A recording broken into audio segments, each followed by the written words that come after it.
natureza organizacional, né? E como eu falei na semana, se a igreja é um organismo ou se ela é apenas uma organização, e muitos não puderam nos responder, né, irmãos, no meio de semana, né? Então eu falei, se quiser saber, venha na escola dominical para você aprender. Amém? Vamos convidar o presidente Lucimar, vai estar ministrando essa aula para nós, em nome de Jesus. Amém?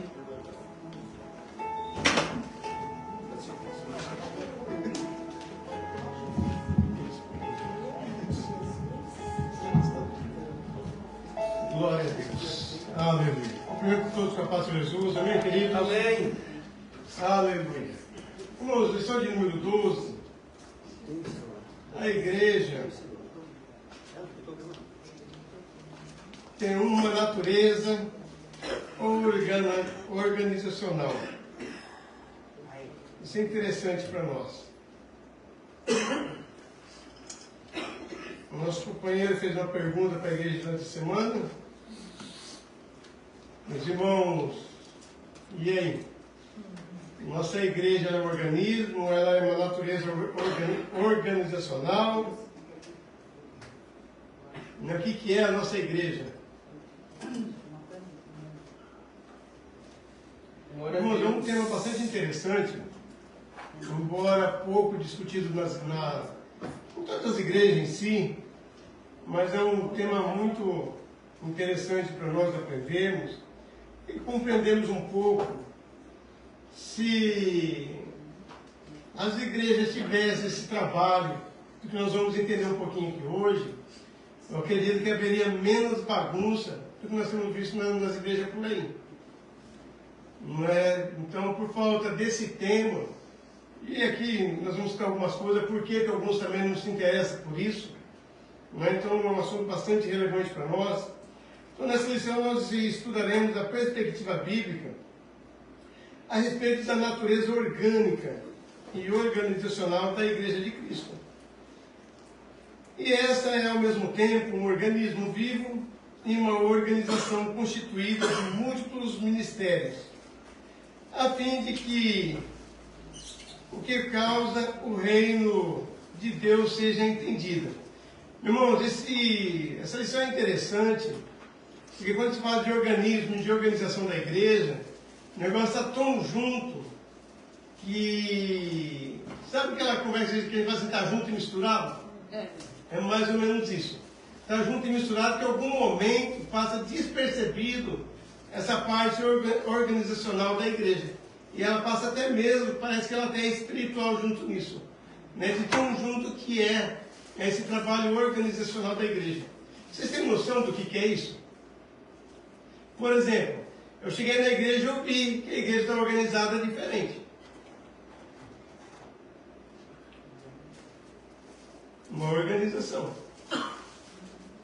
Né? Embora a gente não vê muitas coisas, por exemplo, nós não vemos o que é tratado no nosso ministério, né? Mas de lá reflete para nós do que é conversado nas reuniões, das pautas que eles têm, né? Nas reuniões que é tratado lá alguns assuntos, né? Então de lá reflete para nós, né? Mas nós não vemos o que está acontecendo, mas reflete para nós aqui e nas outras congregações nossas também, como também algumas reuniões tratadas na convenção lá no Brasil, acaba surgindo efeito para nós aqui também.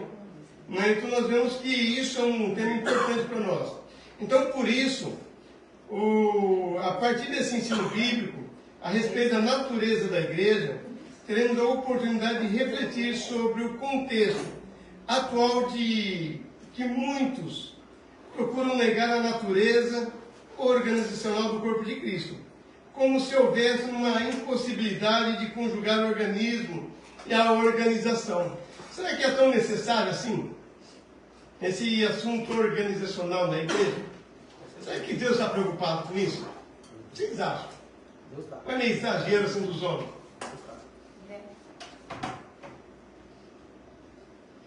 Vocês lembram quando Deus pediu para Moisés fazer o tabernáculo? Vocês lembram? Vamos ver uns par de capítulos. Deus contando os detalhes. Começa ali já em Êxodo 25, Deus pedindo as ofertas ali, como que era para fazer, e depois Deus escolhendo para quem já tinha dado espírito de sabedoria, né, e habilidade para a pessoa desenvolver alguns trabalhos, as medidas das cortinas do salão de fora, do salão de dentro, né, não tem a parede, como fala em volta, as tendas para o lado de fora, as medidas, ou seja, Deus ele teve a preocupação de detalhar tudo como ele queria. Né? E será que a nossa igreja não precisa, né, de mais organização, ou um trabalho geral que nós vamos ver aqui depois, né, de um trabalho organizacional? Na verdade, a gente vê a organização de Deus desde o Éden, né? Desde o Éden. Desde o Éden. Desde o Éden. Até no dilúvio, né? No dilúvio, na arca de Noé ali, né? Então, eu preguei sobre a arca de Noé sábado. Foi sábado, amor? Que eu preguei sobre a arca de Noé, né? Os detalhes de Deus ali, que Deus passou para Moisés, para Noé, melhor dizendo, né? Os detalhes que Deus queria. Ou seja, irmão, tudo o que Deus passou estava tudo na Bíblia. Ou melhor, estava tudo arquitetado. Deus foi dando todos os projetos, os planos para cada um deles. Será que Deus, ele olha para nós, será que Deus está feliz de ver um monte de igreja assim, eu estou te escondendo aqui, você vai abrir uma igreja para mim, outra eu não estou escondendo, você vai abrir uma igreja para mim também? Né? Isso já vira uma desorganização, ao contrário de ser organizacional. Então nós vemos que isso é tão importante, e olha que interessante, o texto áureo diz para nós, que por essa causa eu te deixei em Creta, para que pusesses em boa ordem as coisas que ainda restam, e de cidade em cidade estabelecesses presbíteros, como já te mandei. Aí eu vou fazer uma pergunta para vocês. Aqui temos eu, o presbítero Maurício e o presbítero Marildo. Quem que é o pastor daqui da igreja? Ou da igreja de Fukui? Eu acredito que seja você, o de Fukui, e o presbítero Amarildo, o principal. Daqui, né? Daqui. É jogado? Não é? Ou seja, nós não somos, ele não é o pastor daqui, como também não sou pastor de Fukui. Ou seja, nós somos pastores locais. Né? Olha que interessante que quando se fala de organização de igreja. Então nós somos pastores locais, o marido dele é o pastor assim daqui, mas local, mas o pastor da igreja daqui, como de Fukui, é o nosso pastor presidente, o pastor Aldo Yamamoto. Então ele que é o pastor da igreja. Né? E ele, como ele não pode estar em todo lugar ao mesmo tempo, né? Então ele distribui lideranças, né, de sua confiança. Eu estou falando isso porque nós vamos ler aqui que Paulo colocou um obreiro de quem ele confiava.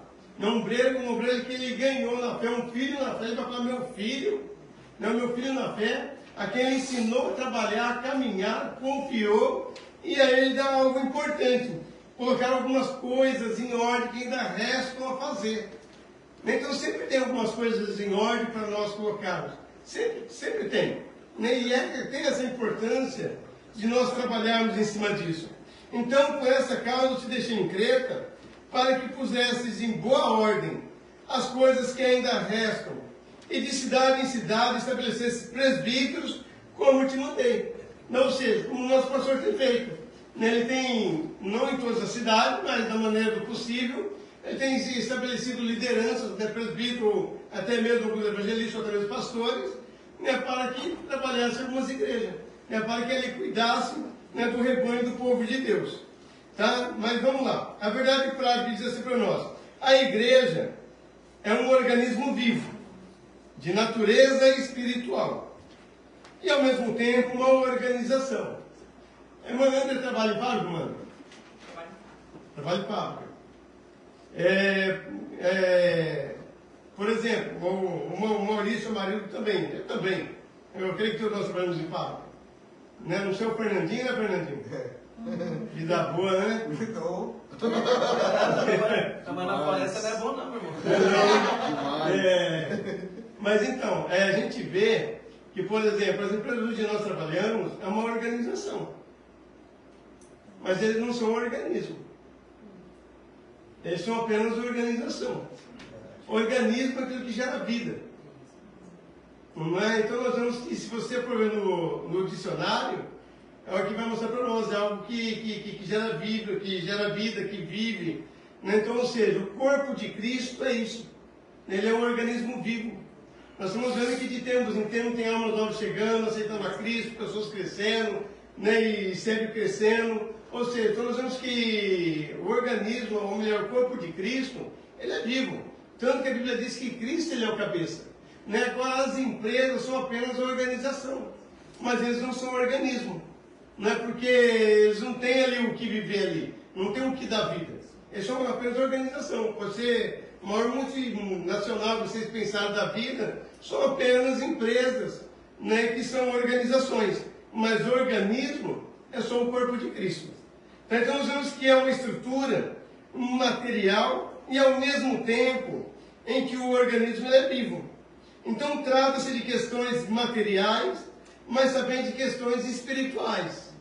Porque a pessoa, por exemplo, nós estamos aqui, mas aí tem uma bagunça, um converseiro danado. Por exemplo, eu estou dando aula aqui para vocês, e aí estão conversando uma bagunça do lado ali que aqui não entende, e aí quando ali para e começa aqui também, ou seja, né, fica um negócio meio bagunçado. Então tem que ter uma organização, um organismo também. O organismo de vocês, de vez em quando uma coisa diferente, dá um revestrez, como diz. Pois é o organismo isso aí. Não é o organismo vivo que dá um revestrez aí. Então nós vemos que, meu irmão, se nós não cuidarmos da parte organizacional da igreja, né, de nós organizarmos as coisas da igreja, de vez em quando nós vamos reverter isso no meio da igreja também. Vamos supor que eu e o presbítero Maurício, a gente chega numa discussão aí. O marido não está nem aí. Deixa para lá, isso é normal. É ser humano, isso é coisa de ser humano. Já pensou que bagunça que vai virar daqui a uns dias? Então nós vemos que o organismo ele é vivo, mas ele tem que ter uma organização. E ainda mesmo assim, eu discutindo com ele, o Amarildo, no caso, ele sendo o pastor local aqui da igreja, ele não vai poder fazer muita coisa com a gente. Automaticamente ele vai tirar nós de algumas funções, né, da nossa função. Vamos supor que seja hoje um exemplo. Não aconteceu isso hoje. Ou seja, né, então até sábado a gente não vai estar podendo fazer nada na igreja. E ele vai entrar em contato imediatamente com o ministério. Falando de organização. Organizacional. Ou seja, nós temos um ministério, temos um pastor presidente, temos ali uma diretoria, que o pastor presidente não vai resolver também tudo sozinho, algumas coisas ele vai passar para a diretoria, né, que decisões tomar, como fazer, e aí depois ele vai retornar, né, para o marido o que deve ser feito para a gente. E aí o que ele passar para o marido, ele vai passar para nós, ou nós acabamos, ou nós saímos da igreja, como muitos fazem. Né, sai da igreja, abre outra igreja, ou vai para outra igreja. Irmãos, olha a importância dessas questões de organização. Paulo, em Romanos capítulo 6, deixa eu ver aqui. Romanos, capítulo 16, presbítero Amarildo. Lê para nós o verso 1. Recomendo-vos, pois, Febe, nossa irmã, qual serve na igreja que está em Sencreia. A nossa irmã Febe. Ou seja, as pessoas já falam, tipo assim, para que tanta frescura? A pessoa leva isso por frescura. Né? É o que o palavra do pessoal fala. Não sei que tanta frescura tem a igreja, não sei para que isso. O irmão Paulo, ele manda receber a irmã Febe, a nossa irmã, a qual serve na igreja, que está em Secreia, para que recebais no Senhor como convém os santos, e ajudeis a qualquer coisa que vos necessitar, porque tenho hospedado a muitos, como também a mim mesmo. Ou seja, ele está dando uma carta de apresentação da irmã para ela ser recebida na congregação. Aí, como que nós vamos receber qualquer pessoa na congregação, e alguns já dá oportunidade para alguém cantar, para pregar, e sei lá, para tantas coisas mais. Se nós nem sabemos quem são essas pessoas. Eu creio que o Fernandinho conhece a história dele, a irmã Kelly também, mas chegaram aqui não foi já recebido na comunhão já no mesmo dia. A irmã Kelly tem oportunidade, o irmão Fernando é uma bênção, quer ter oportunidade. não é? Levou um tempo para isso. Por quê? Porque não tinha uma carta de apresentação. Ou seja, quando nós vamos, por exemplo, no Banco do Brasil, ou se eu vou, quando eu vou lá para Rio, por exemplo, é comunicado o Ministério comunica, né, a diretoria da outra congregação onde eu estou indo, não, o pastor da congregação por onde eu estou indo, que se eu chegar lá para me receber na bênção. Né? Por quê? Porque eu estou em comunhão. Agora, quantas pessoas que saem de uma igreja, vai para outra, já tem oportunidade de começar a congregar, alguns já têm chamado de pastor ou de presbítero, e já recebem na bênção aquela comunhão, sem saber quem é a pessoa. Isso nós estamos tratando de organização da igreja.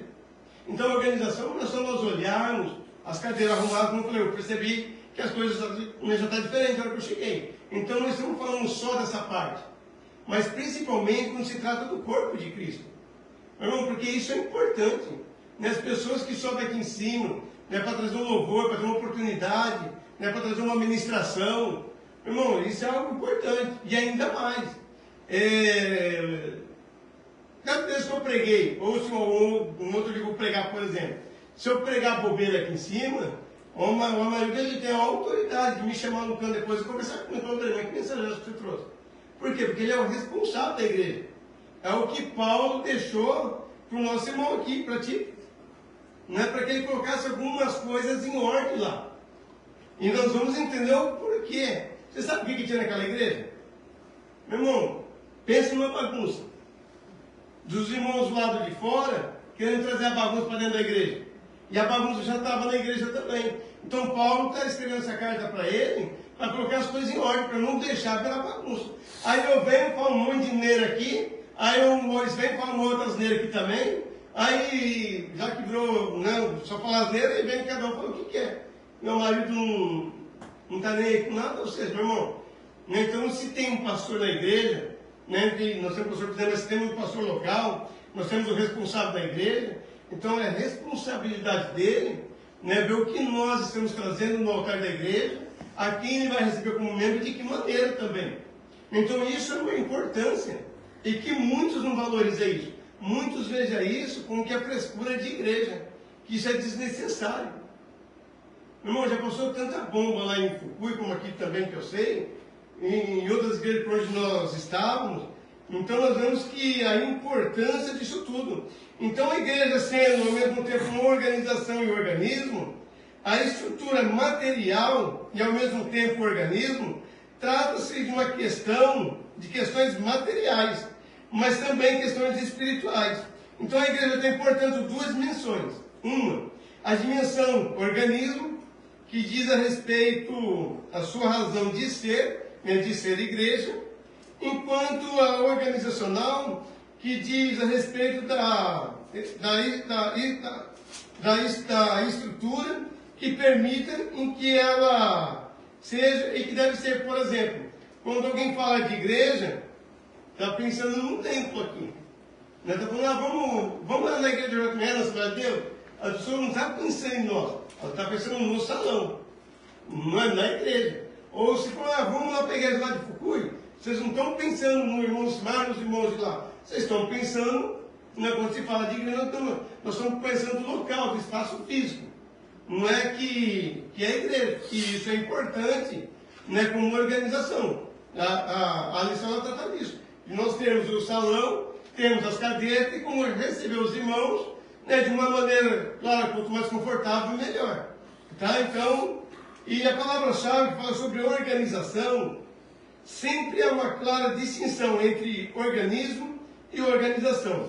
Aliás, essas duas dimensões, institucional, a igreja como organização e a espiritual, ou seja, a igreja e o corpo, caminham lado a lado, às vezes até se misturam, como se tem.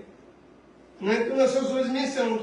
E como por meio de ambas, nós podemos glorificar a Deus. Meus irmãos, se as empresas, que não é um organismo, são uma organização, nós respeitamos da forma que eles exigem, por que nós não respeitamos da forma que Deus quer a igreja dele? Porque a igreja não é nossa, a igreja é de Deus, a igreja é do Senhor. Nós vemos os detalhes. Jesus, quando ele viu a multidão de longe, está vindo atrás dele, né, porque estava operando milagre e pregando, Ele diz para os discípulos: o que vamos dar para esse povo comer? Onde nós vamos comprar?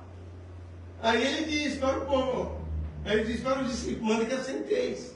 Não podia falar: não, para todo mundo ficar de pé, é rapidinho. Eu vou fazer um milagre aqui, é rapidinho, você distribui e vai embora. Não, mas manda todo mundo sentar, vamos fazer um milagre. Soprou, jogou fora os pães do cesto, chutou, jogou, não. Meu irmão, recolheu bonitinho e levaram embora.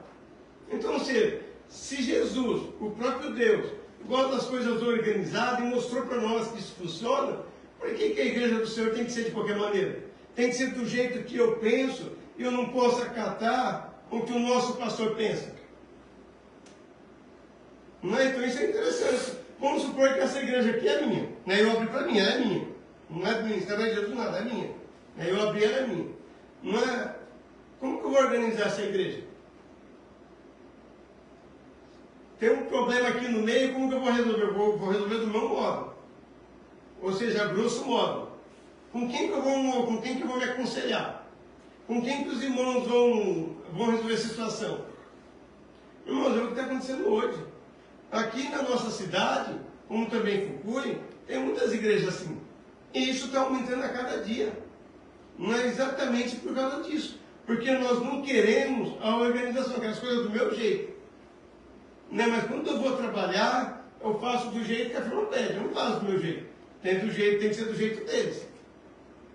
Não é a peça para força, eu não posso pôr de ponta cabeça. Não, mas a igreja como do Senhor eu posso pôr de ponta cabeça. Não é? Então, ou seja, por que as coisas de Deus não podem ser organizadas? Né? Ter uma organização melhor diante disso. Então vamos lá. A leitura bíblica em classe está em Tito, capítulo 1, do verso de 1 a 9. Eu não quero, a senhora pode ler para nós, minha irmã?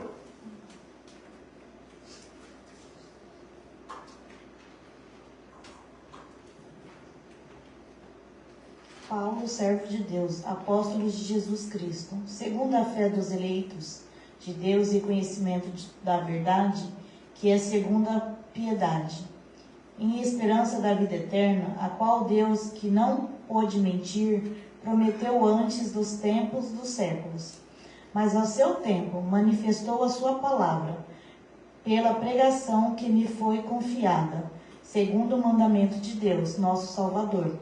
A Tito, meu verdadeiro filho, segundo a fé comum, graça e misericórdia e paz da parte de Deus, Pai do Senhor Jesus Cristo, nosso Salvador. Por esta causa te deixo em Creta, para que pusesses em boa ordem as coisas que ainda restam, e de cidade em cidade estabelecestes presbíteros, como já te mandei. Aquele que foi irrepreensível, marido de uma mulher, que tenha filhos fiéis, que não possam ser causados de dissolução, nem são desobedientes. Porque convém que o bispo seja irrepreensível, como despenseiro na casa de Deus, não soberbo, nem iracundo, nem dado ao vinho, e nem espancador, nem cobiços de trope a ganância, mas dada a hospitalidade, amigo do bem, moderado, justo, santo, temperante, retento, firme e fiel à palavra, que é conforme a doutrina, para que seja poderoso, tanto para admoestrar com sã doutrina, como para convencer os contradizentes. Amém. Então já vemos que eles têm contradizentes, né? Mas aí se você continua no verso 10, vai dizer assim: porque há muitos desordenados, faladores vãos e enganadores, principalmente os da circuncisão, aos quais convém tapar a boca, homens que transtornam casas inteiras, ensinando o que não convém, por torpe ganância. Um deles, seu próprio profeta disse: os crescentes, né, que está falando deles, os crescentes, são sempre mentirosos, bestas, ruins e ventres preguiçosos. Isso é o que tinha na igreja deles. Não é que Paulo está falando para que ele colocasse em ordem. E aí as nossas igrejas não tem alguma coisa fora de ordem, que às vezes vamos tomar alguma direção, sempre tem pessoas que ficam bravas, revoltadas. né? Porque está colocando as coisas em ordem. Irmão, mas se é para melhoria, não tem por que nós reclamarmos. Não é porque eu gosto de fulano, que fulano vai fazer da forma que quer. Não é porque eu gosto de ciclano, é que ciclano vai ficar da forma que quer. Eu acho que um dos maiores problemas que o marido deve ter aqui é quando tem trocas de liderança. De coordenador, como fala? De coordenadores de tipo de oração, de mocidade, enfim. Não é? Ou seja, de louvor. Sempre tem alguém que fica de café por causa disso, meu irmão. Lembrando que ele só é um coordenador. A liderança é o marido. Ele está debaixo da bênção do nosso pastor presidente. Então a liderança é ele é o pastor. Não é a pessoa ela ocupa um cargo e ela acha que ele é dono desse cargo. E aí quando vai fazer algumas mudanças, fazer alguns ajustes, ou reajustes, vamos dizer assim, é onde que surgem muitos problemas. E alguns, por causa disso, acabam saindo da igreja. Ou seja, então não dá para entender. E Paulo está mandando chegar junto ali. Mas vamos lá, vamos caminhar. Introdução. Irmã André, lê para nós, minha irmã, em nome de Jesus. A Bíblia apresenta a igreja como o corpo espiritual de Cristo, um organismo vivo com suas reuniões em torno do Senhor Jesus, e as suas ordenanças, por outro lado, é também uma organização, congregação ou assembleia, com sua forma de governo. E a presente lição pretende mostrar a natureza organizacional da igreja. Então, ou seja, é uma estrutura material e ao mesmo tempo um organismo vivo. Trata-se de questões materiais, mas também de questões espirituais. A igreja, enquanto organização religiosa, ela tem um estatuto. Não é? Aqui do Japão, nem tanto. Eu lembro que, por exemplo, lá em Ryogo, quando nós fomos abrir a igreja lá de Kasai, teve que ir na casa da prefeitura e falar o que seria ali. O que vai ser ali? Uma oficina mecânica? O que vai ser aqui? É reunião de quê? É uma igreja. Eles sabem que lá é uma igreja evangélica. Então lá a gente teve que ir lá na prefeitura e colocar o nome como uma igreja evangélica. Como no Brasil, você vai abrir uma igreja, você tem que registrar ela. Então você tem que ter um estatuto do prédio ali. Então trata-se de questões materiais, ou seja, a igreja, enquanto organização religiosa, tem um estatuto registrado em cartório, assembleia, diretoria, conselho fiscal e outros cargos para cumprir determinadas funções. Nessas condições, é rígida pelo Código Civil e precisa seguir os parâmetros legais, inclusive fiscais também. Ou seja, o nosso ministério faz tempo que já está trabalhando nisso, de procurando acertar tudo o que tem que ser acertado. Ou seja, o ministério, mas com as suas congregações. Então, tudo isso, o nosso ministério tem corrido atrás para fazer as coisas da melhor maneira possível. Porque tem que ser registrado, irmão, tem que ser um negócio organizado. Justo as coisas de Deus não é organizado. Não é como nós vemos por aí. A gente, sei lá, começa a fazer um culto em casa, abre a porta em casa e faz uma igreja ali de qualquer maneira. Eu não sou ligado a nenhum ministério, não tem ninguém sobre a autoridade sobre a minha vida. Então o negócio está meio estranho, não é bem assim que funciona. O tópico 1 vai falar sobre Tito e as igrejas da ilha de Creta. Presbítero Maurício, meu querido, você lê para nós?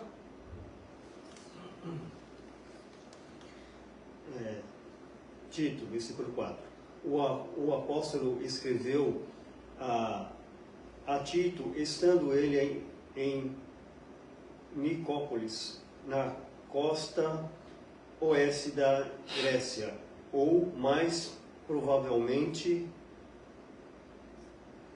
a caminho dessa região, pois ele afirma: deliberei invernar ali e não aqui.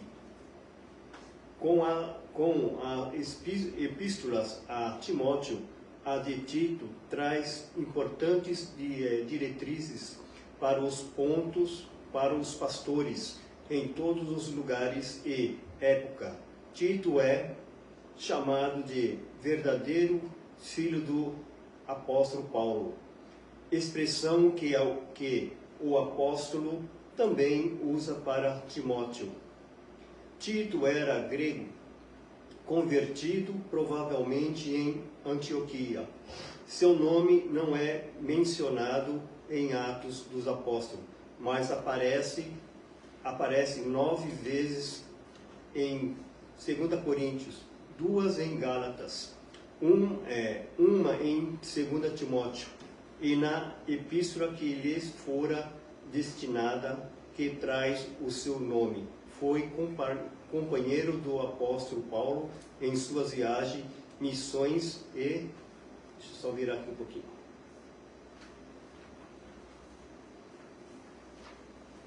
Missões e... Ele sumiu. Gomê, né?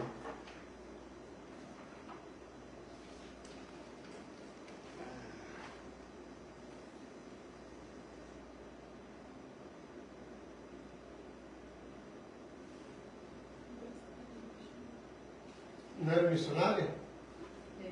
Viagens missionárias ajudou o apóstolo em Roma.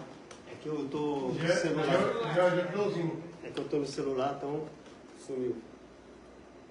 Gomê, né, gente? Onde que está? Companheiro do apóstolo Paulo em suas viagens Companheiro do apóstolo missionárias. Paulo em suas viagens missionárias e ajudou o apóstolo em Roma e em Nicópolis. Então Paulo ali, enquanto ele escreve para Tito, ele sendo grego, sendo pastor da igreja, e nesse contexto bíblico nós temos o foco dirigido ao cuidado do rebanho de Deus, à administração da igreja e ao comportamento dela. Então a epístola de Tito ela foi escrita aproximadamente 66 d.C., como deixa claro o texto de Tito 1:5. A organização das igrejas recém-formadas havia ficado por completar. Por isso Paulo diz: por esta causa te deixei em Creta para que pusessem em boa ordem as coisas que ainda restam, e de cidade em cidade estabelecesse presbíteros, como já te mandei.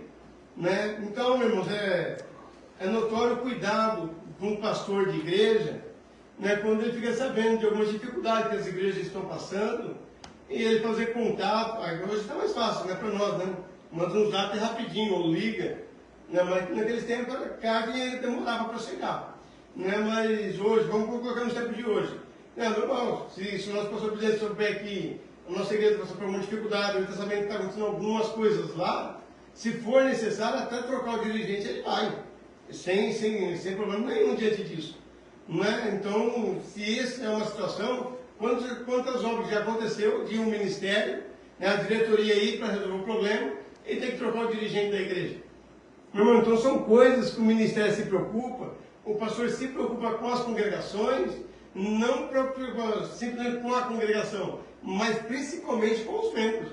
Porque quando se fala da congregação, está falando do organismo vivo.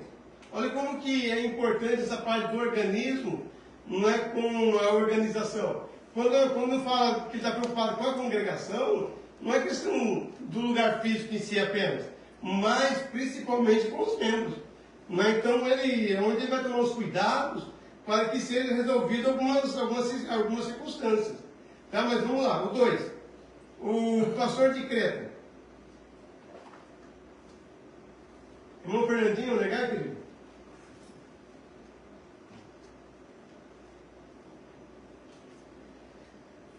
Foi constituído pastor da ilha de Creta pelo apóstolo Paulo para colocar em boa ordem as coisas que restam, e também para estabelecer presbíteros de cidade em cidade. Os relatos de Atos omitem esse trecho do itinerário de Paulo. Ele passou por Creta durante a sua quarta viagem. Eu acredito ser a viagem, essa que eu estou pedindo aqui.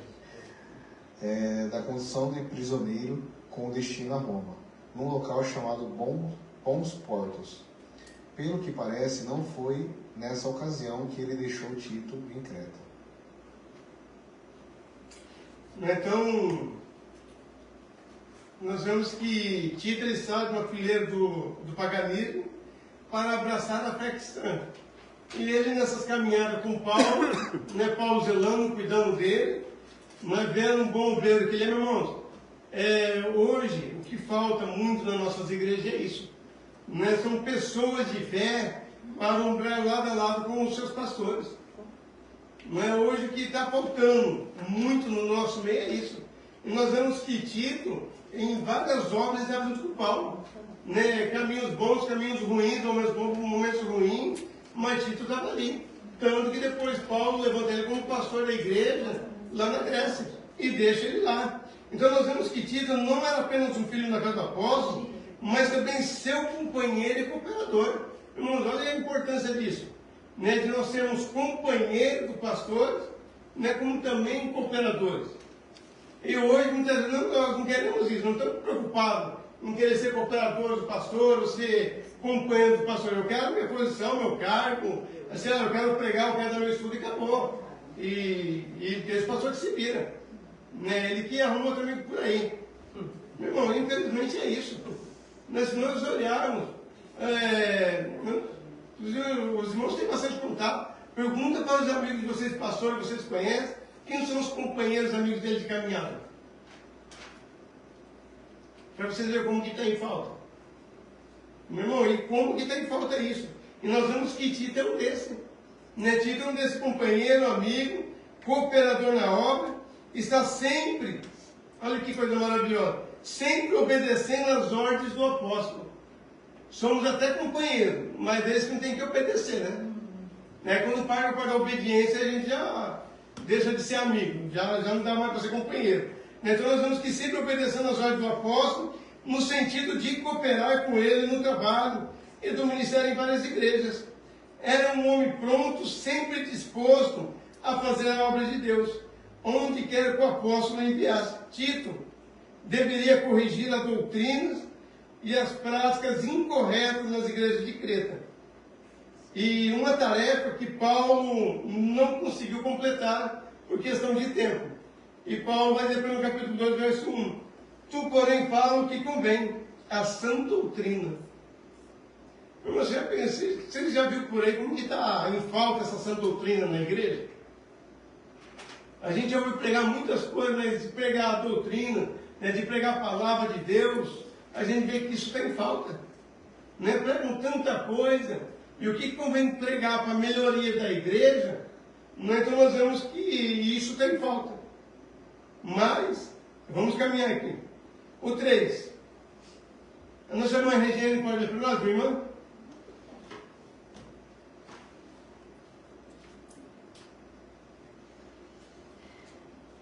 Em 67 a.C., Roma anexou a ilha de Creta ao seu império, unindo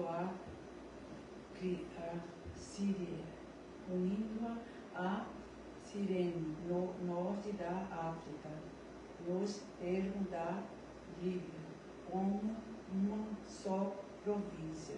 A instituição espiritual de Creta era desanimadora, porque a igreja estava desorganizada e o grande descuido no comportamento daqueles crentes e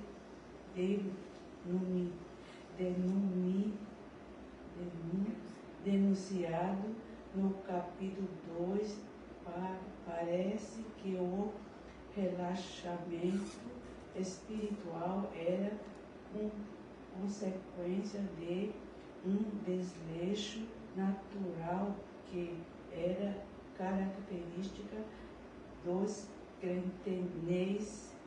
Outro problema ali é que havia judaizantes rebeldes, mercenários e provocadores de divisões. Meu irmão, no capítulo 2 fala que tinha até mulheres caluniadoras. Olha que grave que é isso. Convém que as santas, não caluniadoras, não dadas a muito vinho, maestras no bem, para que ensine as mulheres novas a serem prudentes e amarem seus maridos e amarem seus filhos. Ou seja, Então nós vemos que a desordem que estava ali naquela cidade, o povo da forma que estava ali, e isso estava entrando dentro da igreja. Aí como que não bastasse, tinha alguns crentes judaizantes ali, querendo colocar as práticas do judaísmo de volta. Não é como já teve o primeiro concílio em Atos, onde o apóstolo Paulo, Pedro, os irmãos ali, eles fazem o concílio acerca disso. Já falamos sobre essas questões, de que eles queriam trazer as mesmas práticas do Antigo Testamento para quem aceitava Cristo também.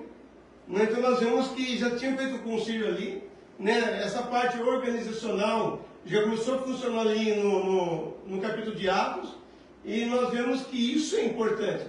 Né? Nós temos esse trabalho organizacional. Então nós vemos de que maneira que estava esse povo, a igreja da maneira que estava indo. E Paulo pede para Tito, né? Para ele pregar a sã doutrina e ensinar os velhos, as mulheres e os jovens também. Meu irmão, olha como estava a situação. Então o negócio estava bem precário ali. E Tito estava encarregado de fazer tudo isso, de tomar esses cuidados. Então nós vemos que posteriormente depois de ser libertado de seu primeiro período, no caso de Paulo, né, aprisionado em Roma, Paulo volta a Creta com Tito, trabalhou durante um breve período em seu ministério, e a seguir Paulo incumbiu então Tito a continuar o trabalho com os cretenses, para organizar as igrejas, como nós vemos aqui no verso 1, enquanto ele continuava uma viagem missionária para Macedônia. Então Paulo ele continua a viagem, mas ele deixa alguém responsável ali para fazer a obra. Irmãos, é a importância de deixar alguém responsável para fazer a obra.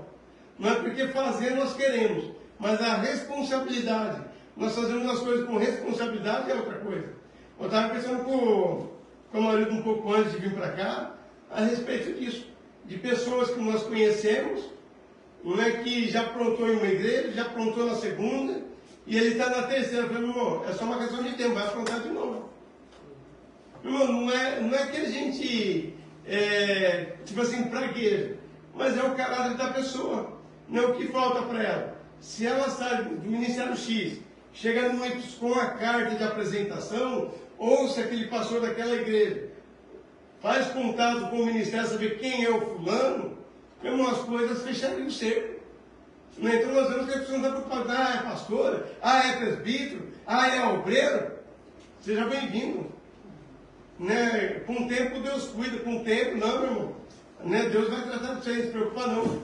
Meu irmão, ou seja, há coisas que Deus faz, mas são coisas, meu irmão, a igreja, Deus deixou esses obreiros, meu filho, Deus abençoe. Né? E são certos para cuidar, para tratar desses assuntos também. Então é necessário, nesse motivo, teve um pastor que ele tinha uma irmã na igreja, a irmã cuidava da igreja, meu irmão, que ele falou que dava gosto. Ele falou, meu Deus, a casa da irmã deve ser a coisa mais linda de limpa. Que da forma que ela limpa os bancos da igreja, a igreja, a encerava, a cantina, meu irmão, o pastor aqui, tipo assim, era uma serva que não tinha o que falar dela. Só que chegou um certo tempo, ela começou a falar para o pastor que o marido queria largar dela. Ela estava tendo um problema em casa, e o marido queria largar, e o marido querendo largar dela, e ela tinha os meninos também. Aí o pastor, um belo dia, ele acordou de manhã, chamou alguns obreiros, falou, vamos lá fazer uma visita para a irmã? Vamos lá ver, vamos conversar ver o que está acontecendo. Ele chegou lá já quase 11 horas da manhã, a irmã dormindo. Aí quando ela acorda, ele falou, pô, estava cheio de ramela ainda. Cabelo daquele jeito. Aí ela falou, pastor, só um minutinho, já vou abrir a porta para o senhor. Quando ela abre a porta, a hora que ele levantou, que ele entrou ali com os obreiros, pastor, você daqui, quando eu assim, meu irmão, garfo em cima do banco, o prato via, meu irmão, ela disse que, tipo, a nojeira que estava a casa da irmã. E eu lembro desse estudo, e eu lembrei desse testemunho. Então, ou seja, e aí o pastor chama a atenção da irmã, não chama. Adianta ela ser a bênção aqui na igreja, mas ela está perdendo a casa dela, está perdendo o marido. Então, ou seja, por mais que ela fosse bênção ali na igreja, o pastor deve conversar com a minha irmã. Essas coisas tá meio errado também, não está não? Ele chamou a atenção dela, conversou, enfim. E aí acertou a situação. Ela conseguiu para casa em ordem, ou seja, chamou as irmãs, ajudou a organizar lá, que ela só não estava dando conta, né? Mas, ou seja, então o pastor teve que, querendo ou não, chamar a atenção do meu irmão, é o caso aqui, né? De Tito, no capítulo 2, e tem que chamar a atenção das irmãs mais velhas para ensinar as mais novas, né? Porque o negócio estava totalmente desorganizado, né? Estava totalmente caminhando de um lado errado. Então isso é preocupante, e nós temos que tomar esses cuidados. O capítulo 2 vai falar sobre a institucionalidade bíblica da igreja.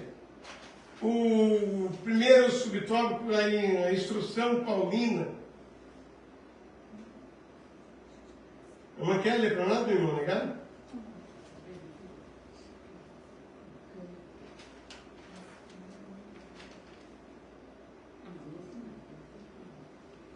A organização eclesiástica que o apóstolo Paulo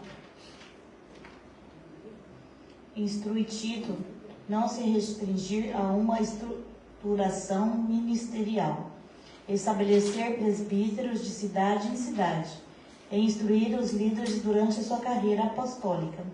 O apóstolo já vinha fazendo. O Novo Testamento revela a origem e desenvolvimento desse governo. O apóstolo menciona que os bispos e diáconos, em contexto da epístola, dá a entender que os relapso e descuido que estavam a comunidades cristãs da ilha de Creta. Eram reflexo da cultura da região. E isso está além de um problema meramente ministerial. Amém? Amém. Mas olha que interessante.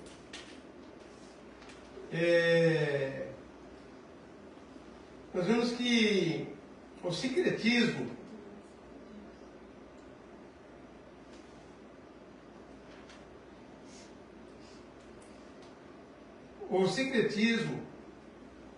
ele vem dos cretenses.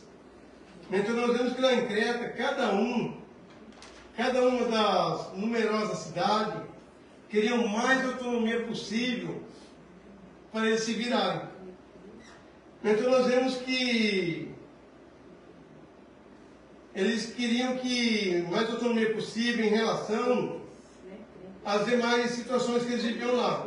Eles somente se reuniam e uniam quando era um propósito que eles estavam querendo para si, que era um objetivo para o seu ganho próprio.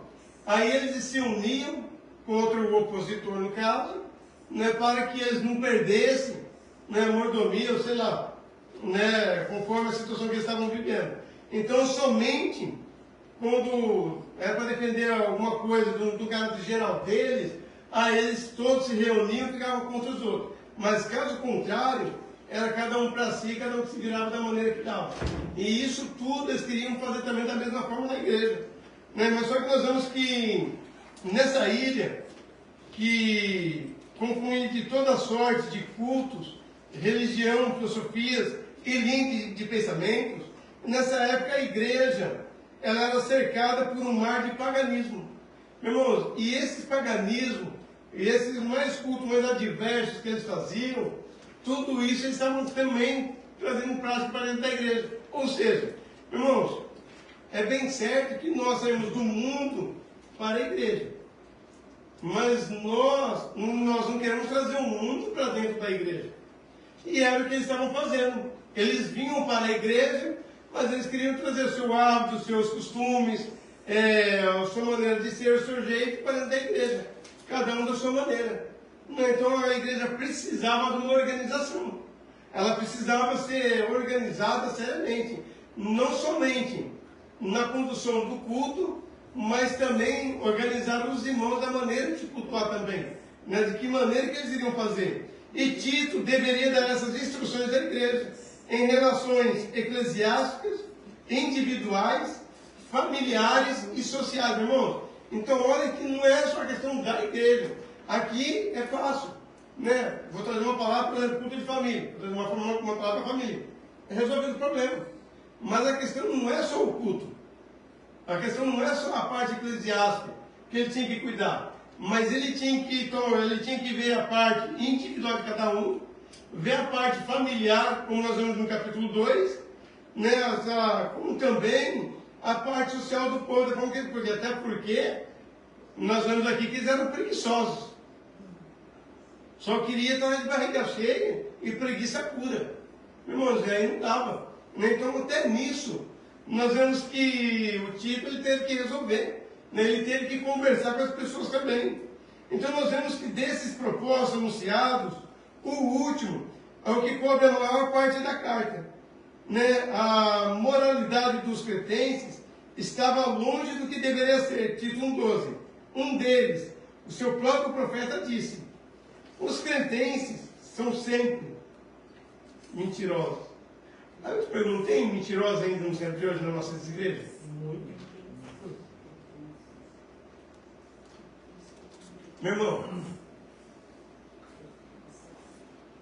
E aí ainda continua, chamando de bestas ruins, ou melhor, bestas ruins e ventres preguiçosos.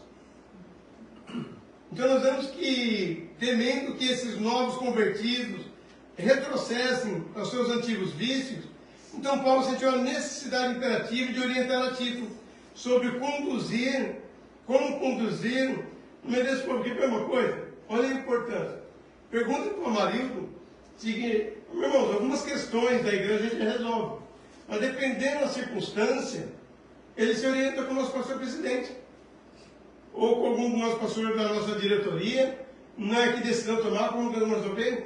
Quando tinha o pastor Jorge, a gente se orientava muito com ele, passava a situação que estava acontecendo, não que era melhor de fazer, que caminho tomar. Ou seja, então nós estamos vendo a necessidade, não de cada um ter a sua igreja, abrir a sua igreja e conduzir da maneira que quer, fazer a sua doutrina, ou melhor, nem doutrina tem, né? Então, ou seja, então nós vemos o perigo disso, né? do que a pessoa, do que ela traz para dentro da igreja.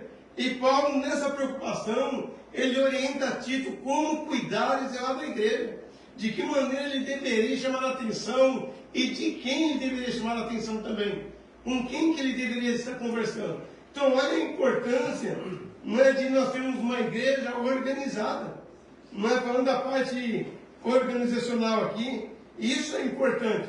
Então, uma igreja bíblica precisa ter líderes sãos na fé e na conduta também.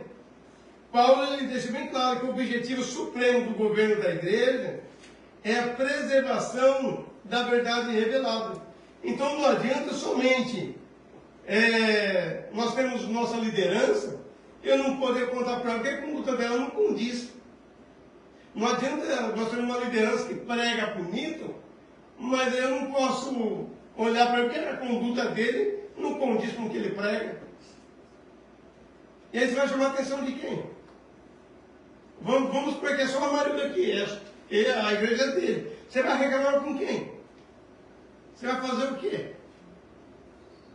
E para ele está tudo certo. Para ele, glória a Deus, aleluia.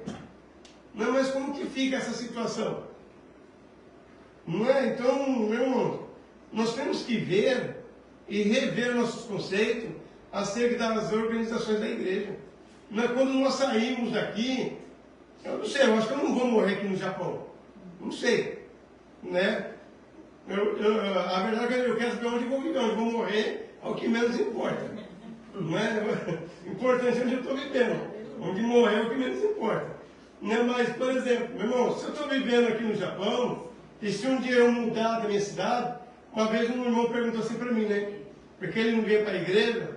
Eu falei, meu irmão, tem muitas pessoas que são afastadas da igreja e tem que voltar para a igreja. Ela acha que ela cultua em casa, ela ouve pregações, é o suficiente. Não é. E ele perguntou para mim, mas o que é uma pessoa desviada para você? Então, uma pessoa desviada para mim é ter igreja na sua cidade e ele não congrega.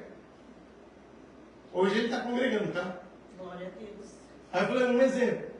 Eu vou, por exemplo, o meu filho sempre chamou a gente para ir embora para Tóquio, para ficar lá com ele, perto dele. Lá não tem igreja nenhuma. Mas eu posso começar uma igreja lá, nada me impede. Só que antes de tudo isso, vou fazer contato com o nosso pastor, estou indo para Tóquio, lá não tem igreja, mas tem bastante brasileiro, a gente pode começar um trabalho lá, você dá uma assistência para nós. Ou seja, meu irmão, eu tenho que ter debaixo de uma liderança. Esse é o modo de muitos obreiros hoje, né? Ué. Que não quer estar debaixo da liderança. Esse é o problema. Então, mesmo que eu vou para lá, ou que eu vou em outro lugar, que se não tem uma igreja, e se eu posso começar um trabalho, primeiro eu vou me orientar para o pastor. Tem igreja Y ou X ou não tem, né? O que a gente faz? Aqui tem uns brasileiros que perdem aqui também, a gente pode começar um trabalho, o senhor dá uma assistência para nós. Ou seja, primeiro eu vou buscar uma orientação dele, para saber que decisão tomar. E foi isso que eu falei para o irmão. Agora, outra coisa é você estar numa cidade que tem igreja e você não congrega. Esse é uma pessoa desviada. E aí, rapidinho, ele voltou para a igreja. Aí ele entendeu que é uma pessoa desviada. Né? A gente teve que desenhar para ele, aí ele entendeu. Né? Então, meu irmão, mas vamos lá. O dois que é interessante. A igreja como instituição, olha a importância disso. A igreja como instituição. Presbítero Mário, lê para nós. Amém. Podemos definir o organismo como forma individual de vida, um ser ou algo vivente. Na eclesiologia, o ensino ou estudo sobre a igreja significa ser a igreja um organismo porque é um corpo espiritual e vivo, cuja espiritualidade é gerada pelo Espírito Santo. Ela é uma instituição divina que veio à existência pelo poder de Deus, mas o nosso enfoque é a igreja como organização. Quando se fala em institucionalizar, dar caráter institucional ou de tornar institucional, significa estabelecer organização. Na igreja, isso foi acontecendo com o tempo desde os dias apostólicos. O apóstolo tinha em mente uma organização da igreja. Toda instituição precisa ser organizada. E o mesmo ocorre com a igreja local. Então, uma igreja ela deve ser organizada para receber bem os seus membros, isso é importante, como também os visitantes, e ter pessoas responsáveis atuando nos diversos ministérios e departamentos. Meu irmão, olha que importante isso. Chegar-se ao santuário está aberto em condições de receber pessoas para os momentos do culto e orações. Então, olha só. Hoje tem oração às 8. Não, ou seja, então, aqueles que não chegaram aqui, a igreja estava aberta e alguém para recebê-los também. E ela estava pronta para os irmãos estarem dispostos para estar orando. No culto de domingo ou de sábado, né, que já é um culto, como diz o marido, diferenciado, né, nós temos mais obreiros à disposição para trabalhar na igreja. Irmãos, isso é importante, nós temos pessoas para receber as pessoas que chegam. Chegam os visitantes aí, olha, o marido está aqui. O irmão aí do fundo aí, é a primeira vez que o irmão vem? O irmão é da onde, irmão? A irmã também é a primeira vez? A irmã é da onde? Agora tem a pessoa ali, ô irmão, seja bem-vindo, é um prazer ter aqui. Irmã, senta aqui, como que é o nome da irmã, escreve o nome da irmã. A irmã já congrega em algum lugar, a irmã já é crente, anota e passa para o pastor. Isso é uma organização. Coisa simples, tarefa simples. Não é igual, por exemplo, eu estou aqui dando a aula, o presidente do marido trouxe água aqui para nós, trouxe cafezinho. Não é? Isso é bom. Agora outra coisa aí, o marido está pregando. Ô irmão, então um copo de água, pergunta que a não está ruim. Né? E um monte de gente aí, ninguém serve uma água. Irmão, mas por incrível que pareça, pergunta para ele se ele precisa de ajuda aqui na igreja. Está precisando de ajuda ainda, Maria? Meu irmãos, eu não tenho vindo aqui de sábado e domingo. Né? Os domingos que eu vinha mais, faz um bom tempo que eu não venho. Né? Mas eu sei que tem bastante gente. Né? Mas poucos se preocupam em ajudar. Poucos se preocupam com a organização da igreja. Quer as coisas organizadas, mas não se preocupam em organizar. Né? As pessoas não estão preocupadas se tem água no filtro, quer chegar ali, apertar o botão e beber água. Né? Mas não está preocupado se tem água lá dentro ou não. E tem que pôr água lá dentro para beber água. Não, então, se tem um responsável só para pôr água ali, não, uma maravilha. A pessoa responsável para pôr água, para cuidar dos copos ali, não é mais pergunta. Não é?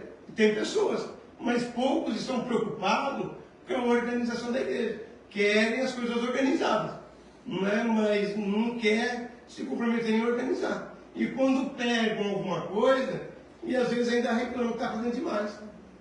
Né? Então, meus irmãos, é complicado. Não é que nós vemos a necessidade, né, que nós temos de pessoas para receber as pessoas que estão na porta, as pessoas não valorizam. Ah, eu vou ficar na porta recebendo as pessoas.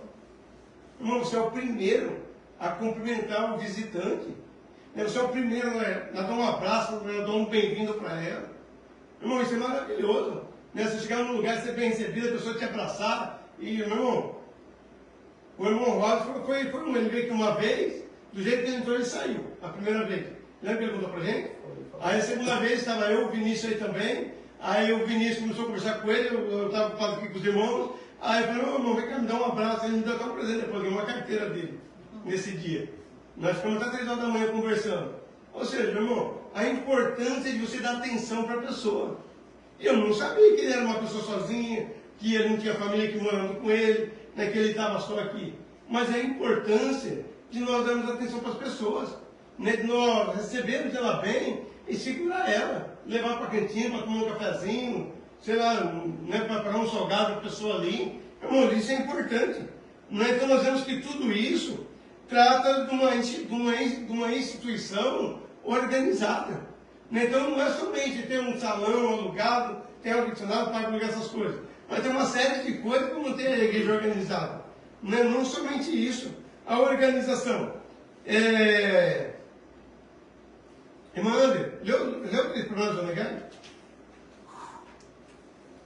Temos no Novo Testamento alguns lampejos que nos mostram que aqueles irmãos se organizavam, seguem alguns exemplos a favor da organização eclesiástica. Havia local e horário e ordem no culto. Reunião de ministério para consagração de presbíteros, segundo o contexto da época de uma igreja emergente. Foi realizado um concílio que nos diríamos uma convenção para tratar de assuntos doutrinários. As igrejas dispunham de serviços sociais para atender as famílias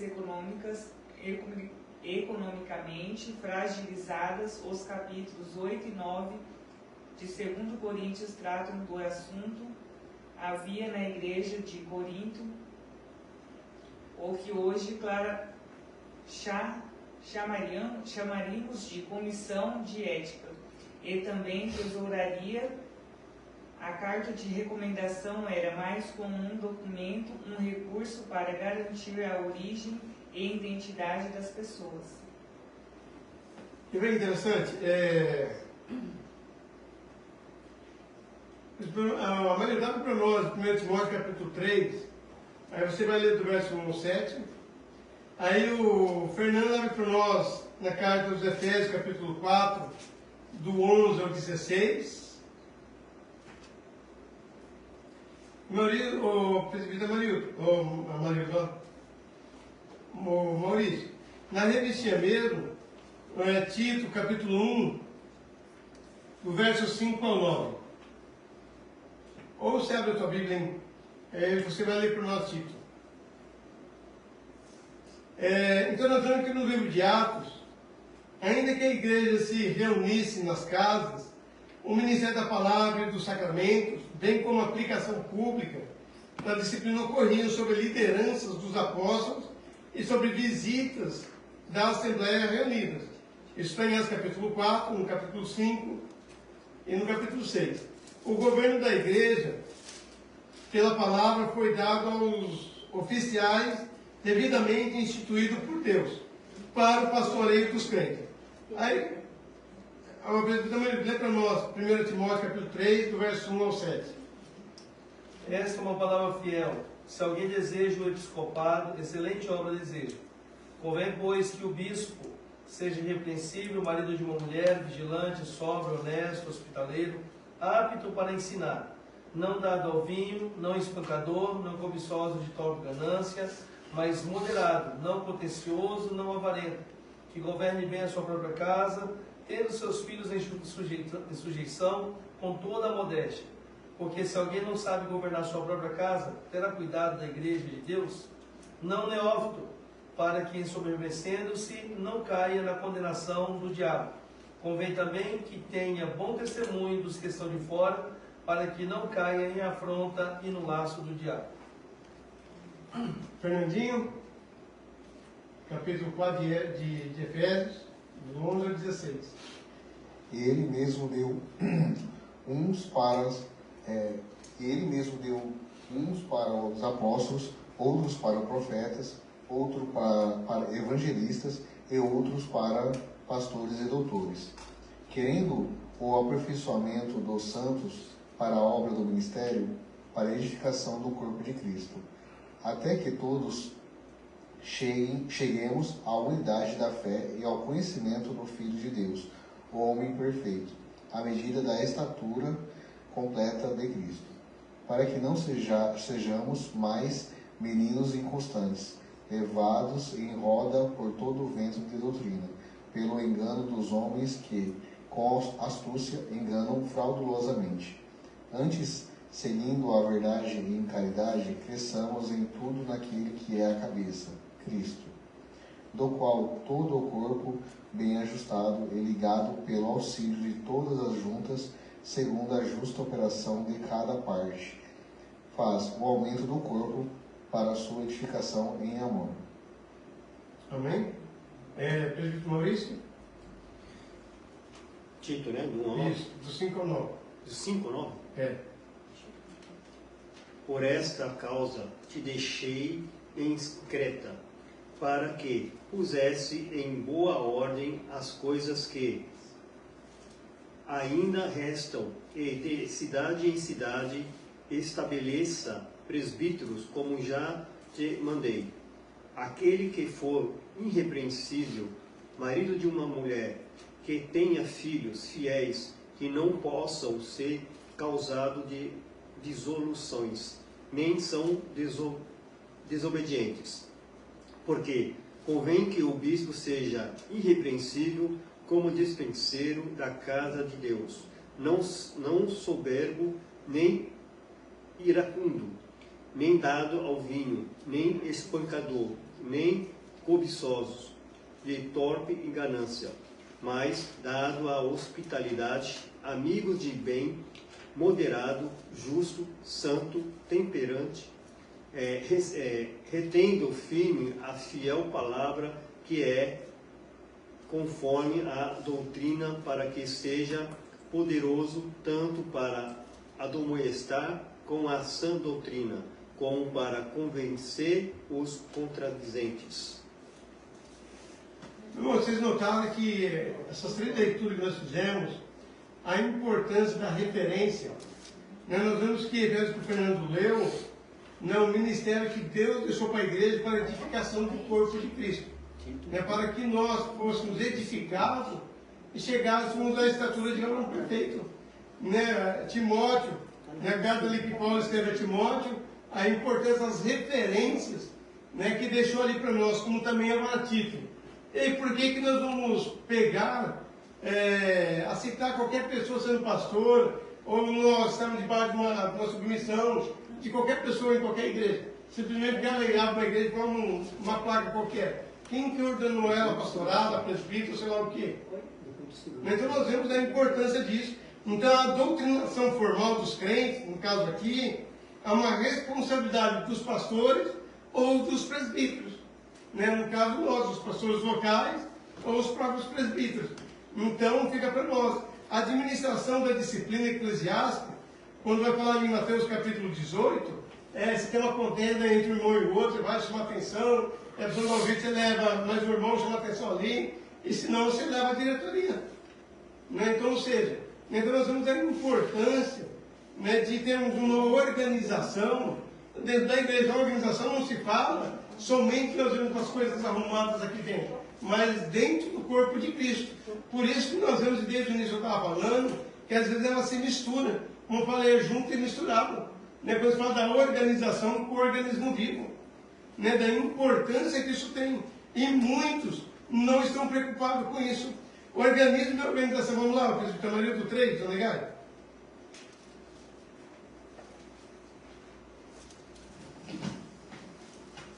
O 3 é o tópico 1, né?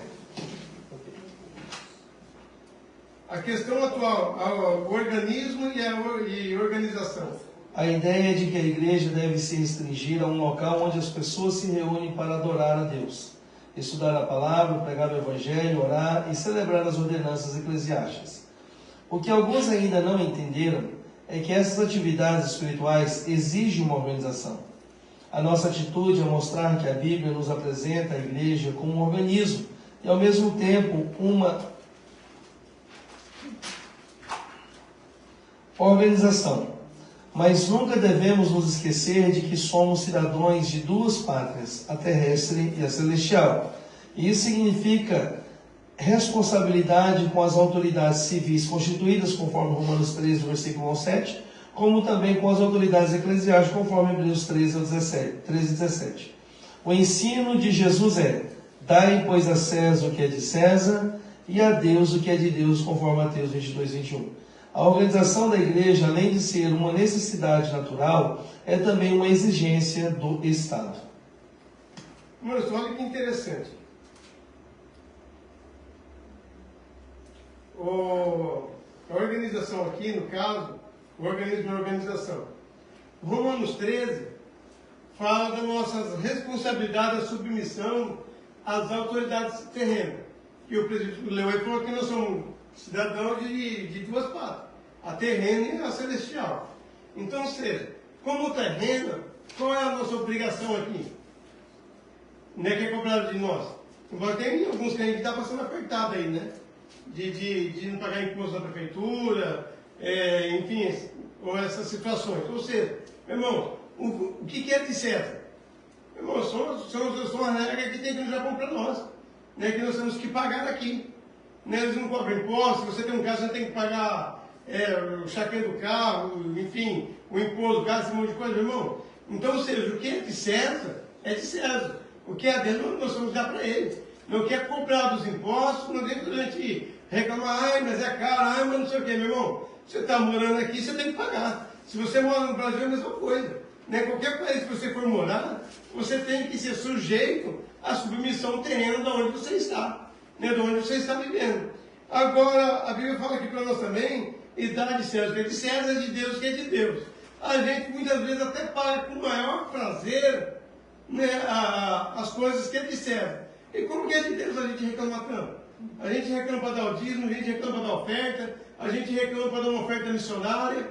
Meu irmão, como que nós queremos uma organização viva e ela caminhando bem, uma organização também, se nós não queremos dizimar, se nós não queremos ofertar na obra do Senhor? Como que as igrejas vão caminhar, né, se nós não temos dízimos e ofertas dentro das obras?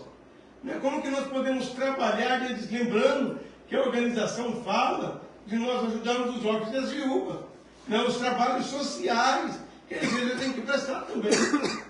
Né, e isso muitas vezes chega até nós, e nós temos que dar um jeito de socorrer quando chega.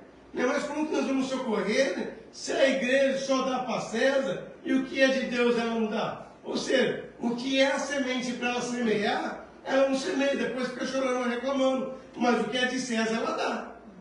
Né? Ainda que reclamando, ela vai dar. Né? E quando se trata com as coisas de Deus, a gente não quer. A gente acha ruim, a gente reclama.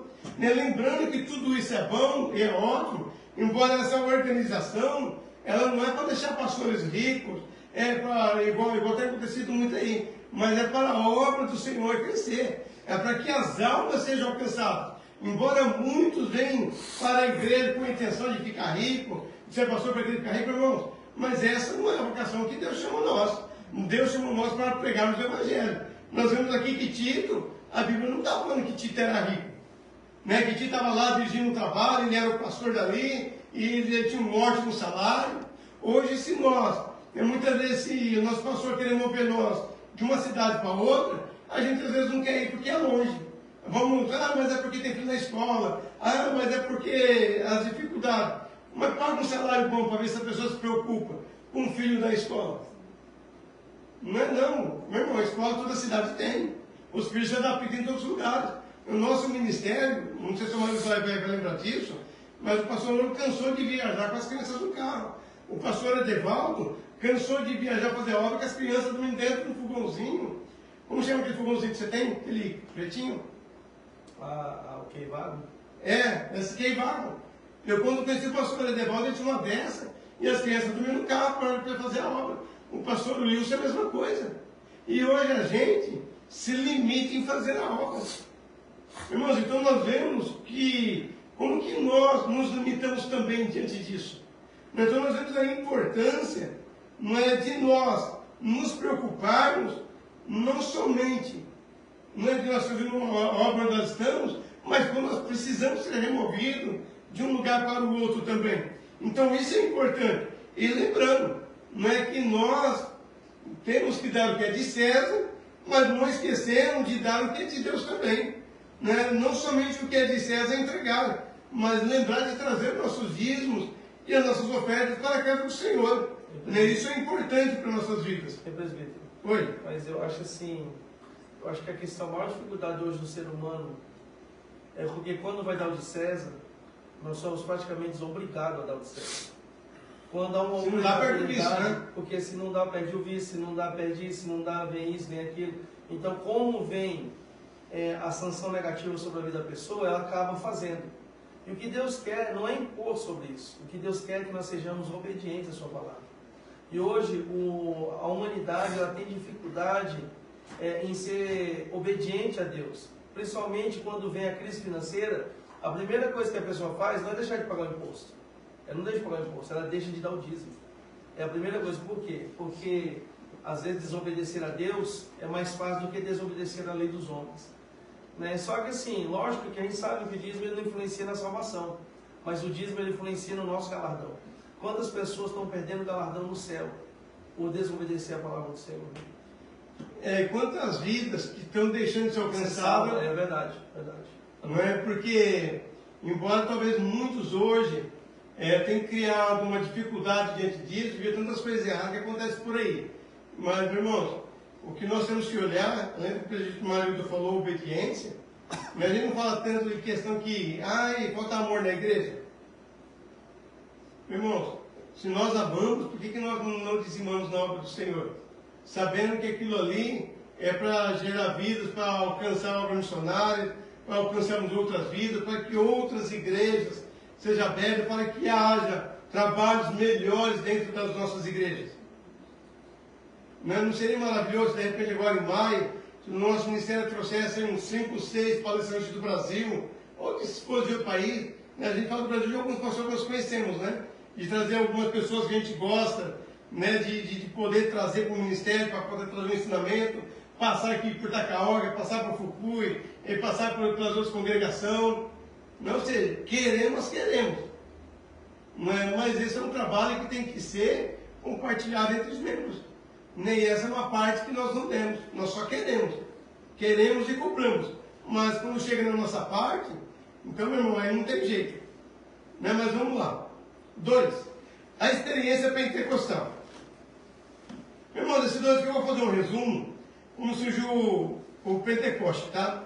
Esse movimento surgiu nos tempos modernos, em um contexto que um pastor ele saiu, né? Ele é um pastor de uma congregação normal, e ele resolveu resolveu ser um itinerante. Não tem pastores itinerantes, avivalistas, evangelistas que saem pregando para lá e para cá? Embora ele tenha um pastor, tem que ter, né? Embora ele tenha que ter um pastor sobre a submissão dele. Eu não sei como, irmãos, olha que interessante. Como é que um cantor ou um pastor, sei lá, prega 300 não sei quantos dias, e quando que ele tem um tempo para ele congregar na igreja dele e ser pastoreado? Você já parou para pensar nisso? Nós vemos cantor rodando para lá e para cá, e vai em televisão, e vai não sei lá onde, vai em podcast, vai em outra igreja. E o tempo que ele tem para ele buscar Deus ou para ele ser pastoreado? Né? Já que você falou de organização. Né? Então, nós vemos que o pastor aqui, então ele sai. O primeiro Pentecostes moderno, desde os seus ancestrais, o movimento dos Rollins, que conhecido também como movimento de santidade. Então, esse pastor ele sai pregando e cria um grande avivamento. E aí foi onde surgiu esse movimento pentecostal, nós conhecemos o movimento pentecostal. Então, só para fazer um resumo rápido aqui, para nós chegarmos num ponto aqui que eu quero. O governo de igreja, é um ramo da eclesiológica do estudo da igreja, que trata-se da estrutura organizacional da hierarquia da igreja. Infelizmente, olha que ponto interessante, infelizmente, esse é um assunto pouco ensinado e discutido hoje em dia, por vários motivos. Porém, por que vários motivos? Desinteresse nosso. Porque, meu irmão, eu concordo, isso não é uma aula gostosa da gente ficar assistindo. Não, tipo assim, para muitos você isso não está acrescentando nada em minha vida, porque é um desinteresse nosso. Né? Então nós queremos a cobrança, mas nós não queremos aprender e praticar. Então, ou seja, desinteresse pela própria igreja local, né, de uma visão consumista da sua igreja. O 2, o extremo dos desigrejados, né, que é a igreja, para que organização, para que pastor, para que, né, esses desigrejados. Autoritarismo, porque eu não quero ser submisso a ninguém, tem que ser do meu jeito, eu que resolvo a situação. Né, e os modelos de crescimento de igrejas desenraigados, né, que nós vemos por aí. Né, então, esses monte de igrejas que tem por aí, meu irmão, para que eles vão querer se organizar se para eles querem daquele jeito? Né, agora, o que caberia era os membros tomarem cuidado e procurar saber de onde que é. Não, por que é daquele jeito? Por que o senhor vem àquela igreja? Eu, quando eu cheguei aqui em Tacaoca, um rapaz veio pegar eu para fazer uma ficha, aí a gente conversando e tal, aí ele falou que ele tinha igreja. Eu falei, mas a igreja é sua ou você está vinculado a algum ministério? Não, a igreja é minha, eu que abri. Ele quis saber por que a gente não se mistura. Por causa disso. Não é para não ficar bagunçado. Aí você pergunta assim, mas por que o pastor marido não gosta que eu vou em outra igreja? Por causa disso, para não ficar bagunçado. É simples. Não é simples, o negócio é organizado, não tem problema nenhum. Irmãos, é triste quando o pastor diz assim, eu não ligo que as minhas ovelhas vão para outra igreja. Né? Devia se preocupar. Né? Se ele é o pastor da ovelha, se ele tem a preocupação da ovelha, ele devia se preocupar. Né? Então nós vemos que muitos trabalhos tem por aí, pensou de chamar aqui, igual lá em Cucuí, chamaram a gente para fazer algumas reuniões lá, meu irmão. Eu nem passei por ministério. Porque não dá para fazer reunião de quê? É tudo desvinculado. Não tem como fazer reunião. Então, ou seja, é necessário organizar. Aí, para nós finalizarmos, a Maria do Leite lê isso aqui para nós, que vai falar sobre a nossa convenção no Brasil. É necessário organizar. Em 1914, alguns dos pioneiros entenderam que havia chegado a hora de rever o sentimento antidenominacionista de Parham e de outros líderes que havia entre os pentecostais da santidade. Isso para evitar o crescimento desordenado. Foi nesse contexto que foi criado o Conselho das Assembleias de Deus dos Estados Unidos. No Brasil não foi diferente. Diante do avanço da obra do Brasil, era necessário estruturar o movimento pentecostal e criar um órgão máximo para manter a identidade e a unidade doutrinária das igrejas no país. E dessa forma trazer solução para as questões de ordem doméstica, interna e externa. Foi com base nesses ideais que os pioneiros brasileiros e suecos criaram a Convenção Geral das Assembleias de Deus em setembro de 1930. Então, o Conselho Geral das Assembleias de Deus dos Estados Unidos, uma das maiores denominações pentecostais, que foi fundada em 1914, mas vamos no Brasil para nós resumirmos. No Brasil, após 3 décadas do surgimento no país das Assembleias de Deus, devido ao estupendo crescimento do movimento pentecostal, iniciado pelos missionários Neuberg e Knevingre, os pastores das Assembleias de Deus resolveram que já era tempo de se criar uma organização que estabeleceria um espaço para discussão de temas da máxima relevância para o crescimento da denominação, a CGDB, a Convenção Geral das Assembleias de Deus, irmãos. E essa revista que nós estamos estudando hoje, ele é um dos pastores que é vinculado à convenção, né, que ele atua na área da, como fala? Apologética. Ou seja, da área das heresias que nós estamos estudando. Então, ou seja, lembra que eu falei que coisas que lá do Brasil refletem aqui para nós? Irmão, então, o que eles estudam, o que estão sendo, o que está acontecendo no mundo, eles passam para o ministério. Né, de alguma forma, para chegar aqui, para que nós tomemos cuidado. Então nós vemos a importância Não é disso tudo aí. Algumas pessoas falam, mas é frescura, para que isso? Para que liga na convenção? Para que não sei o quê? Meu irmão, então nós temos que tomar cuidado. Tá? Irmãos, eu vou parar por aqui. Vou ler uma coisa aqui que eu achei muito interessante dos suecos. Tá. Aí a CJDB, que foi idealizada pelos pastores nacionais, visto que a igreja estava na responsabilidade até então dos missionários suecos e deram os primeiros passos na reunião preliminar a realizar na cidade de Natal, no Rio Grande do Norte, 17 e 18 de fevereiro de 1929. A primeira Assembleia Geral da Convenção das Assembleias de Deus no Brasil foi realizada entre 5 e 10 de setembro, onde se reuniram a maioria dos pastores nacionais missionários que atuavam no país. E foi nessa Assembleia Convencional que os missionários, meu irmão, isso aqui eu achei lindo, que os missionários suecos transferiram a liderança deles para os brasileiros. Glória a Deus. Meu irmão, pensa, não é uma explosão que virou a Assembleia de Deus? É tipo assim, a Assembleia de Deus é de vocês. E hoje, pessoas estão brigando por causa de cargo dentro de igreja. E eles, com tantas igrejas abertas, estourando o movimento da forma que estava, não é eles responsáveis, ele passou toda a direção, não é, para os pastores brasileiros. Meu irmão, isso é coisa linda. Isso é coisa linda. Não, mas vamos concluir aqui. Então é importante entender que a organização e o organismo não são elementos excludentes em si mesmos, mas o contrário, pois isso ajuda no arranjo entre muitos organismos individuais, num sistema geral. A igreja é o povo de Deus do novo concerto. É uma comunidade internacional na congregação. É supranacional de estrangeiros e peregrinos. 1 Pedro 2,11.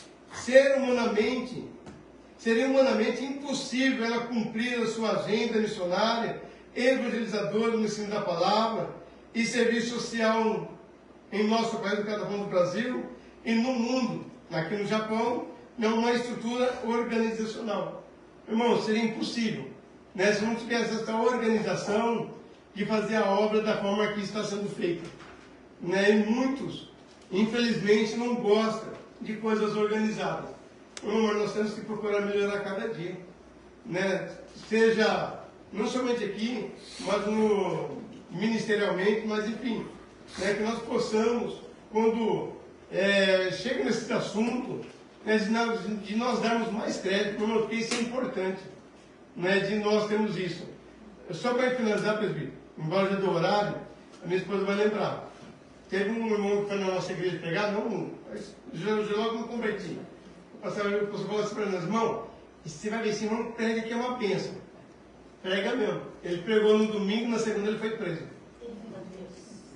Aí vocês fazem a ideia, né, a dificuldade.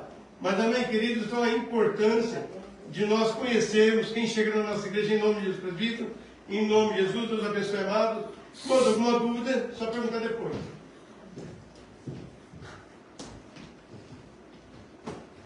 Glória a Deus, amém? A importância da igreja não ser apenas um organismo, mas uma organização. Até mesmo porque, irmãos, igreja bagunçada, meu irmão, quem é que vai querer congregar num lugar onde é bagunçado? Onde não tem ordem? Onde o pastor, muitas das vezes dentro da igreja é uma pessoa, lá fora ele é outra pessoa. Eu não conseguiria congregar num lugar desse.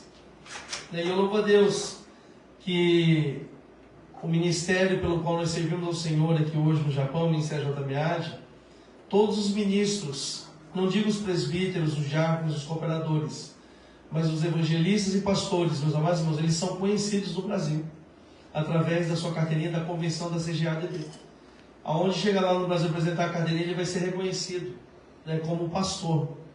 Então a importância de nós, por isso que eu falo, eu louvo a Deus de servir na Assembleia de Deus por várias questões. Primeiro, pela forma que o Ministério da Assembleia de Deus trabalha, né? E através dessa maneira de trabalhar, irmãos, fica fácil de lidar com situações tanto do Brasil como dentro do Japão, né? Todas as decisões que são tomadas dentro da convenção lá no Brasil, a nossa igreja no Japão ela é atualizada, né? Ela é atualizada e eu louvo a Deus por isso. Então isso é importante nós estarmos coligados a convenções. Né? Quando nós estamos coligados à convenção, é uma organização pelo qual, meus amados irmãos, existe uma forma de trabalhar correta, que é diante da palavra do Senhor. Agora, a maioria de pastores que abriram igrejas avulsas, nós vamos observar que são pastores que não conseguem estar debaixo de uma obediência, não conseguem obedecer. Né? Então, fica difícil trabalhar com o pastor, então eu quero abrir minha própria igreja. Por isso que, não só aqui no Japão, mas no Brasil, em outros países, existem várias igrejas avulsas. Igrejas que não têm líderes acima do pastor daquela igreja. O pastor faz o que quer, do jeito que quer, da forma que quer. Né? Levanta obreiro no vício, levanta obreiro no pecado, ele levanta, coloca irmãos na ceia para participar da ceia do Senhor amaziado. Irmãos, está cheio de igreja assim. Porque não existe uma organização. Pela falta de organização. E eu louvo a Deus aqui, meus amados irmãos, que tudo que é feito nesta igreja aqui de Itacaoca, o pastor presidente, o pastor Haroldo, ele está ciente. Toda a vida que eu coloquei aqui, todas as pessoas que eu coloquei na comunhão, não foi colocada na comunhão porque eu acho que a pessoa deve estar na comunhão. Foi levada ao ministério, né, vamos dizer, um relatório da vida dessa pessoa, como ela se porta, é batizada, o pastor já está conosco, tem bom testemunho. Aí vem o aval do pastor, não, mas bota na comunhão aí. Bota na comunhão, para estar recebendo, tomando ceia, participando com o corpo de Cristo. Mas pastor, chegou um fulano de tal agora, ele é pastor lá no Brasil. Deixa sentado aí, marido. Deixa sentado, porque o tempo provará. O tempo dirá quem ele é.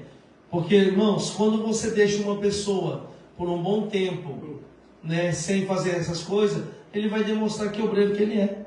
Por isso que o ministério, ele sempre fala, pode ser pastor, pastor presidente, da onde que for. Chegou na tua igreja, sentado no banco.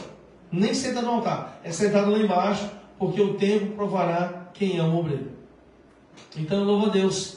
Daí uma pergunta que o presbítero Lucimar ele fez, eu sempre ensinei aqui na igreja, irmãos. Quem é o pastor dessa igreja? Pastor Haroldo.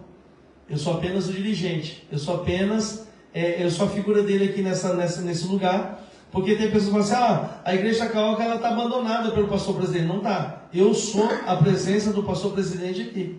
Na ausência dele, ele não é, irmãos, ele não é onipresente. Ele não consegue estar dentro de 33 igrejas, nós temos dentro do Japão.